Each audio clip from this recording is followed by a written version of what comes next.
between the two fires.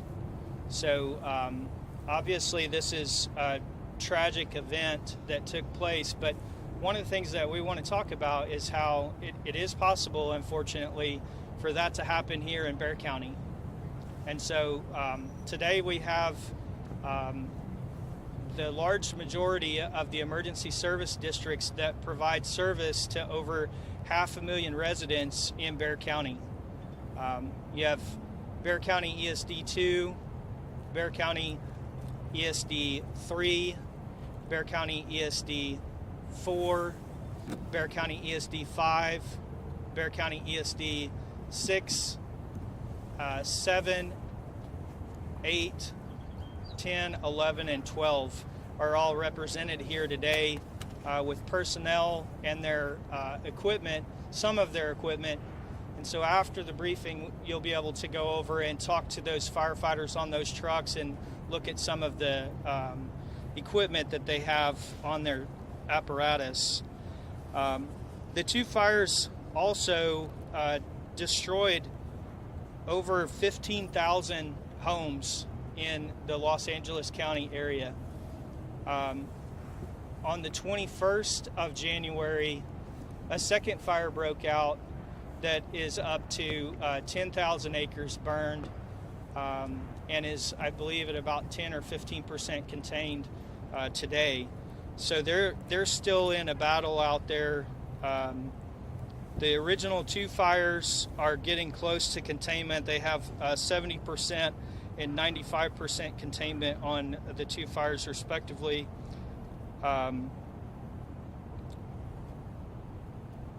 So kind of moving on from that, the governor of Texas had a request from California.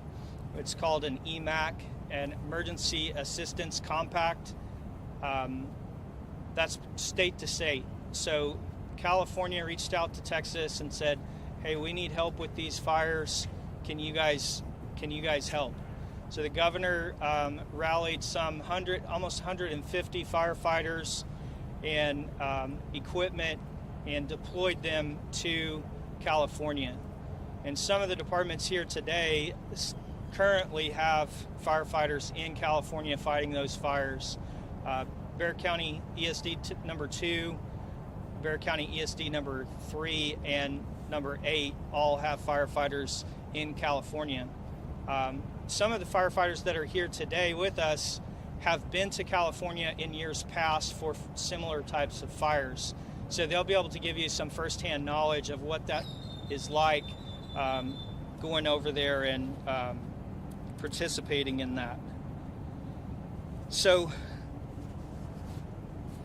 the heart of this is, what can residents do to prepare for wildfire?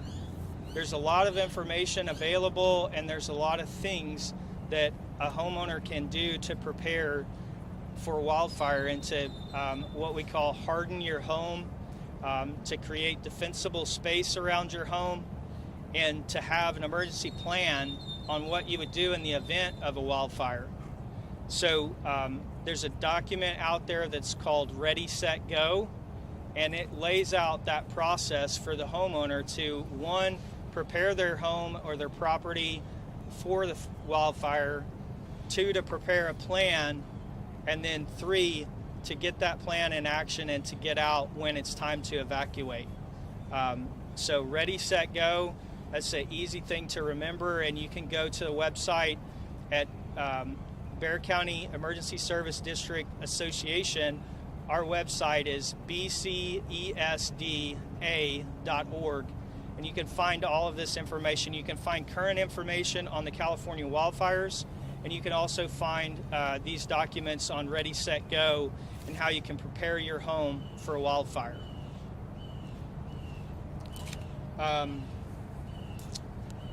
That concludes what I have for you, and then from here we'll let you guys move out to the trucks, and we'll be able to open them up and show you the equipment, and you can talk to the firefighters out there. Do you have any questions? Yes, I'm sure this way Ken's 5. A couple questions for you. Is there any sign that this can happen to Bexar County anytime soon? And also, number 2, does the Bexar County residents have anything to worry about in regards to this? Yeah, I think, we're always in a heightened sense of alert with the wildland-urban interface. That's something in unincorporated Bexar County that we face, is that we have a lot of residents that have moved into areas where there's still a lot of wildland around them, but not necessarily directly in the subdivision. That's what we saw in California. So when we get into these drought conditions and you see red flag warnings and things like that come out, it's so important for our residents to recognize those red flag warnings and not be burning and things like that outdoors whenever that's happening. Those are the times whenever we can see things like this happen. Preparing for it ahead of time is really big. Just like your flower beds, having non-combustible things in your flower bed, like rock instead of mulch, or making sure the valleys and the gutters on your home aren't full of leaves and debris, because when you see those embers floating in the air from these big fires that will float great distances away from the main body of the fire, that's how fires start in another location, is those embers land in that valley or that gutter, and then we'll start that house on fire. It could be a mile away from the main body of fire. And so it's safe to say that Bexar County, from the emergency services standpoint, are prepared if something like that happens. Yeah, I mean, that's what you see here today is the preparation that the emergency service districts have put in place to prepare for that. But in the event, I mean, we see how big these fires are, 30,000 acres in Los Angeles County. That same type of fire is capable of happening here in Bexar County, and that taxes the resources very quickly and changes the way that we're able to fight fire, because we have to go into more of a triage kind of setting and see, like, where can we get ahead of the fire, and we may have to give some up to get ahead of it. Thank you. Yeah. Just to go in there, do you have any advice or words for any homeowners who try to fight fires themselves with their water hoses or anything like that? Yeah, we definitely wouldn't encourage residents to be out there fighting the fire by themselves. What you need to do is prepare ahead of time and get your home hardened before the fire comes. Get this information, look at the Ready, Set, Go document, work on creating defensible space around your home so that you don't need to be there doing that, because we don't want you getting hurt. And we get into these situations where it's hard. Like we saw in California, we saw dozers going down the middle of roads because people left their vehicles in the middle of the road to get away from the fire, which they had to do. But think about if there was somebody trapped down the road behind all of those vehicles, how much longer it takes the fire department to get there. So we don't want people staying back and doing that. You say create defensible spaces. I remember covering a Hills fire up in Austin 10 years ago, and they had evacuated everybody, closed off the whole neighborhood. I got in there because I was just trying to get as much video as I can. And firefighters were all fighting the fire, but houses that were away from the fire, which is where it was, were catching, as you said, the embers. Yeah. How do you create a defensible space in a neighborhood? So that fire that you're talking about, I'm pretty sure is the Steiner Ranch fire. Yeah. And what happened there, and what happens in a lot of cases like that is, like I said earlier, you get a bunch of litter, leaf debris and stuff built up in the valleys on the house or in the gutters of the house, or you have mulch and dead debris that's right up against the house. And so there's something called ladder fuels, like that gets it up into the canopies, but this happens the same way with the house. If you don't create that defensible space and harden your home, it allows the fire to get right up there against it or to be on it, right on the roof. And that's how we see fires like what happened in Steiner Ranch. And then the resources are already so taxed and they're out fighting the head of the fire that they don't even know that that house is on fire. So yeah, that's a very difficult thing, but hardening your home and doing the work ahead of time is how you protect against that.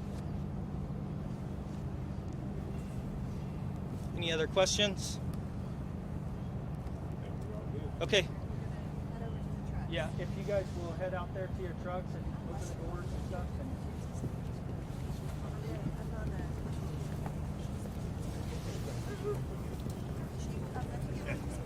Yeah.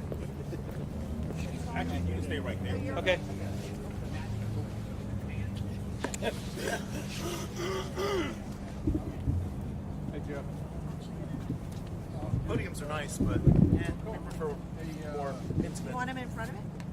I mean, I can zoom in and not have. Okay. I think that's what we're thinking. And you can just look in the middle here. I can roll down.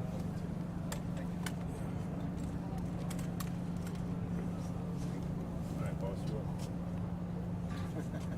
All right, so first just have you give us your first name, last name, and your official title, please, and how you spell it. Okay. Kevin Clarkson. I'm the fire chief for Bexar County ESD number 7, District 7 Fire Rescue. And I'm also the board president for the Bexar County Emergency Service District Association. And tell us what brought us out here today. What did you want to let the residents of Bexar County know?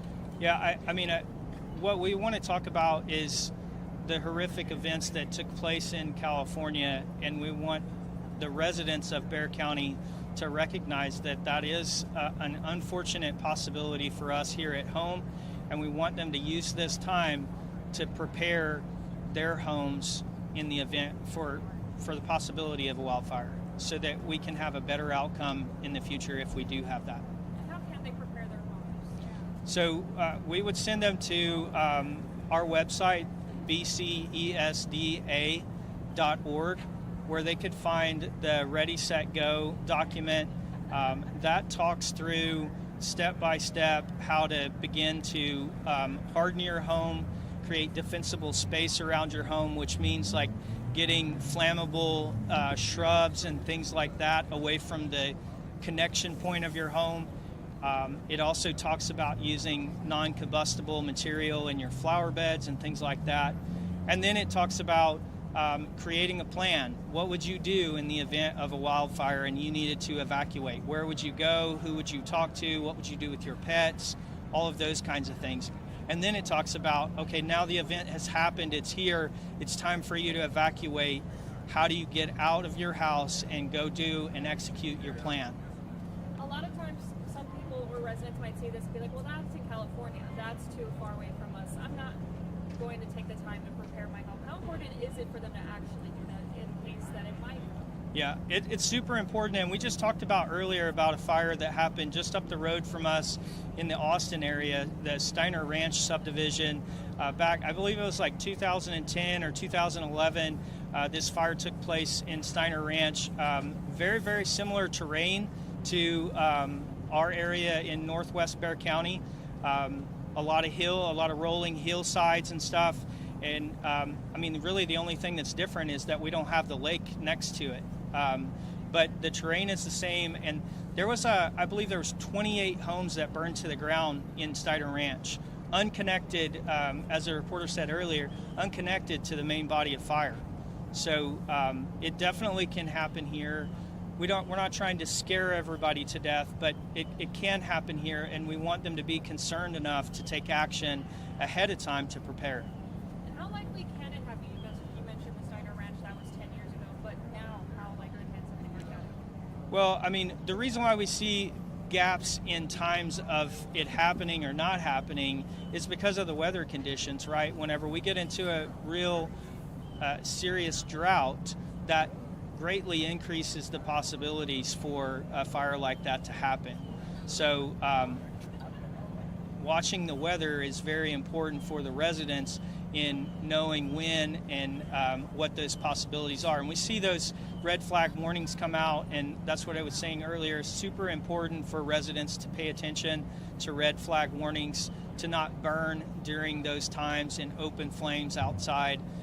That's super dangerous and can spark fires like we've seen out in California. I had a question. How is it different here in Bexar County than, I mean, Steiner Ranch is similar, as you said, but there are other parts of Texas that are probably going to be under a warning. How is Bexar County different? How do you fight fires differently from here versus resources there? I mean,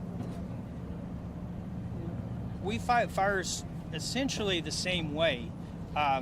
That's why our guys are able to go to California and assist over there. Like our methods, and we follow a national training curriculum. It's called the NWCG,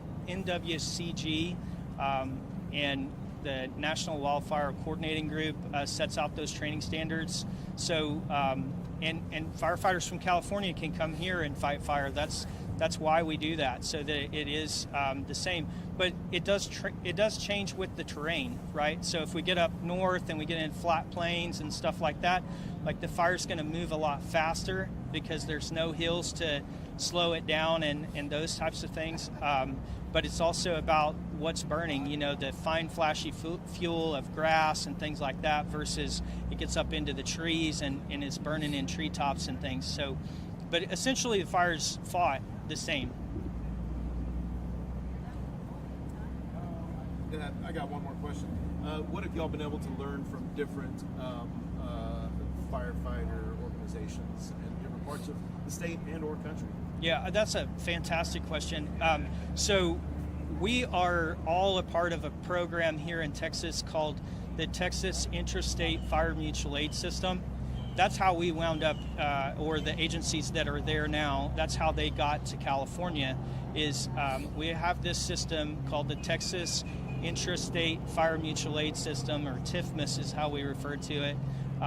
That's how we activate firefighters to move all around the state for large fires that outgrow the capabilities of the local resources. So the governor can activate teams of firefighters to go in and assist the local area whenever they're outnumbered.